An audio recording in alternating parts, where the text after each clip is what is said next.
Thank you, Rabbi. This week's Sedra is Korach, and the Sedra primarily deals with the uprising led by Korach against Moshe, against Moses, and his leadership of the children of Israel. And there is an often quoted Mishnah in Pirkei Avos, in the Ethics of the Fathers, chapter 5, Mishnah 20, that uses this and describing two types of arguments. It says that an argument that is for the sake of heaven, l'shem shamayim in Hebrew, versus an argument that is not for the sake of heaven, that is ego-driven.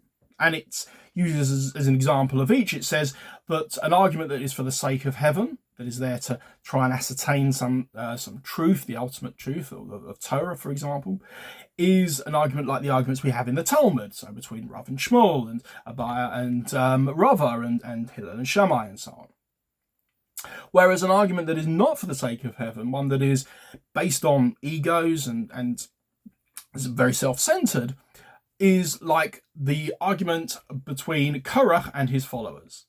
And it's interesting, by the way, as an aside, that the Mishnah is very clear in its language, and it says that it's between Korach and his followers. It doesn't say between Korach and Moshe. And it kind of alludes to the fact that when an argument is not for the sake of heaven, when it is self-centered, there will be disagreements and insubordination within that sort of line of thinking, when there's no clear ulterior purpose to the argument.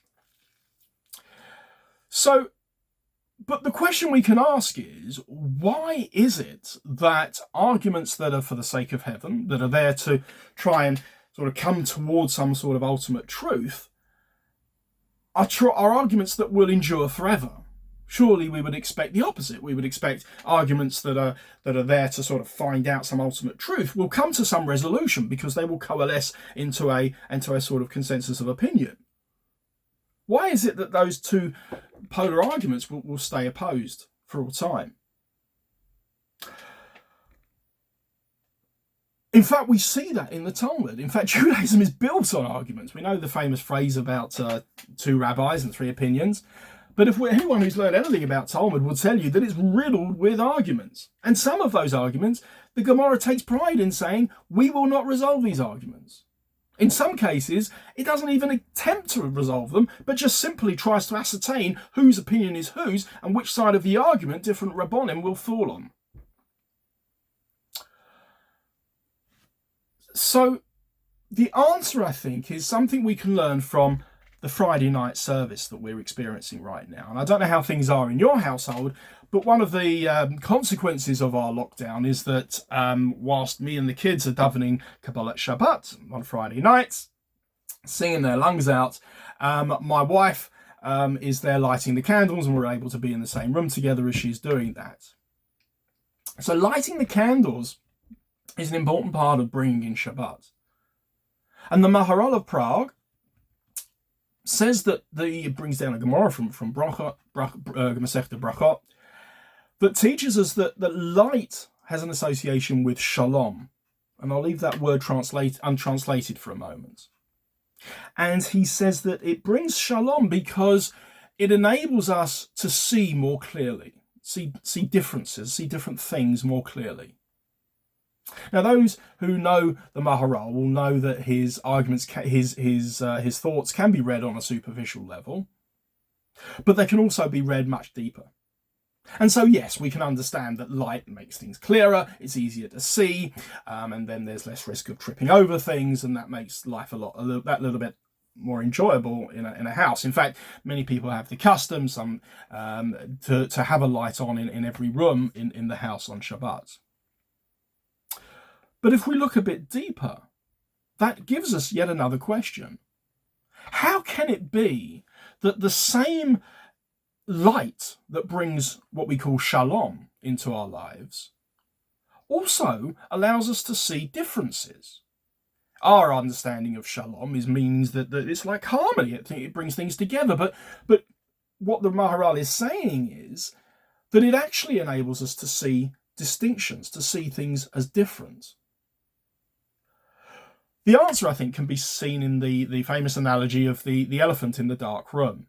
if you were to imagine a massive room with an elephant in it and the lights out, and you put some people in the room, and one person feels the big flappy ears, another one feels the trunk, and the other one feels the leathery skin. And to hear their descriptions, you'd think they were talking about different animals. It's not until you turn the light on and you can see the pachyderm, you can see that they're talking about the same animal, that you realise that all of these differences were actually talking about the same thing, but it's just that they were looking at it from different angles, and that the big flappy ears are there to dissipate heat and to hear ultra low frequencies, and the trunk is there to siphon off water and to reach high branches, and the skin's there to retain water. All of these things come together to help the homeostasis, to help the running of this, the functioning of this elephant. And then you can start to appreciate the harmony of them all and how they all coalesce into a single function. A bit like different instruments in an orchestra, where you have what seems different musical scores, but when they all play together, they come together to make a harmony, to make a symphony. So too, this is what the Maharal is saying. With light, the clearer the light, the clearer we are able to see these differences of opinion, these different approaches. And that's why the Gemara and Jewish literature, even halacha, Jewish law, which you'd think would be coalescing around a different opinion, can often be found to be just sort of consolidating and sort of firming up these differences of opinion and trying to assign different rabbanim to different things, because we want to understand those differences and to understand those differences of opinion. Difference is good, questioning is good, challenge is good, but only if it is there for the Shem Shemayim, as we said in the Mishnah at the beginning.